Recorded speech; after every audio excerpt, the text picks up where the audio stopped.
వి gold trusted gold buyers తాకట్టులో ఉన్న బంగారాన్ని విడిపించి ఈ రోజు ఉన్న మార్కెట్ ధరకే కొనబడును. మరిన్ని వివరాలకు సంప్రదించండి 7771077720.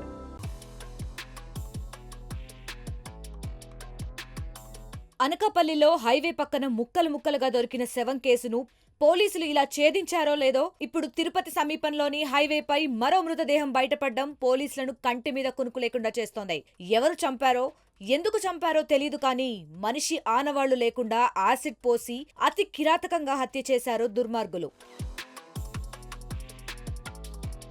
నాయుడుపేట పూతలపట్టు జాతీయ రహదారిని ఆనుకుని ఉన్న ఓటేరు సమీపంలో ఓ గుర్తు తెలియని వ్యక్తి మృతదేహాన్ని స్థానికులు గుర్తించారు. సమాచారం అందుకున్న పోలీసులు వెంటనే ఘటనా స్థలానికి చేరుకున్నారు. మృతదేహాన్ని పరిశీలించగా అతని ముఖం, ప్రైవేట్ పార్ట్లపై యాసిడ్ పోసి గుర్తుపట్టకుండా చేశారు దుండగులు.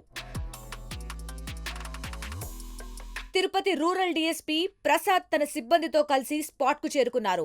క్లూస్ టీమ్, డాగ్ స్క్వాడ్ తో కొన్ని ఆధారాలు సేకరించారు. అయితే మృతుడి జేబులో తిరుపతి అని రాసిపెట్టి ఉండటంతో చనిపోయిన వ్యక్తి తిరుపతికి చెందినవాడా అన్న కోణంలో దర్యాప్తు చేస్తున్నారు. కేసును తప్పుదారి పట్టించడానికి ఎక్కడో హత్య చేసి మృతదేహాన్ని ఇక్కడ పడేసినట్లు పోలీసులు అనుమానిస్తున్నారు.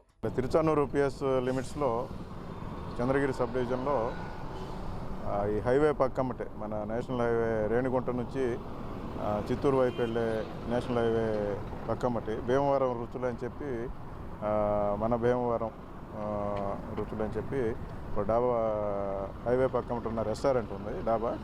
దాని పక్కమ్మటి ఒక అన్ఐడెంటిఫైడ్ డెడ్ బాడీని ఎక్కడో చంపి తీసుకొచ్చి ఇక్కడ పడేసి వెళ్ళినట్టుగా మనకి ఆనవాళ్ళు ప్రాథమికంగా లభించిన ఆధారాలను బట్టి తెలుస్తుంది.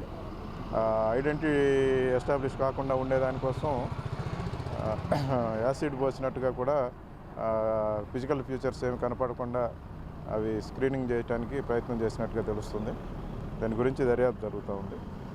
ఇప్పటి వరకు ఉన్న సమాచారం దీన్ని బట్టి మిగతా వివరాల్లోకి వెళ్ళి బాడీని ఇమీడియట్గా ట్రేస్ చేసేదానికి ప్రయత్నం చేస్తే ఎక్కడ ఏంటి అనేది తర్వాత తెలుస్తుంది. ఎంత వయసు ఉండొచ్చు సార్? దాదాపు ఒక 35 అరౌండ్ 35 ఇయర్స్ ఏజ్ ఉండొచ్చు.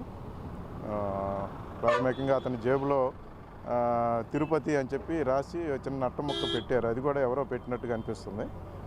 దాన్ని బట్టి ఉన్న క్లూస్ ప్రస్తుతానికి దాన్ని బట్టి ఇన్వెస్టిగేషన్ దర్యాప్తు చేస్తున్నారు. అనుమానాస్పద మృతిగా కేసు నమోదు చేసిన పోలీసులు సీసీ ఫుటేజ్, స్థానికుల నుంచి వివరాలు సేకరిస్తున్నారు. అలాగే సమీప పోలీస్ స్టేషన్లలో మిస్సింగ్ కేసులపై ఆరా తీస్తున్నారు. మృతుడి వయస్సు 35 సంవత్సరాలు ఉంటుందని పోలీసులు అంచనా వేశారు. ఆ దిశగా దర్యాప్తు చేపట్టారు. గత కొన్ని రోజులుగా తెలుగు రాష్ట్రాల్లో జరుగుతున్న దారుణాలు జనాలను వణికిస్తున్నాయి.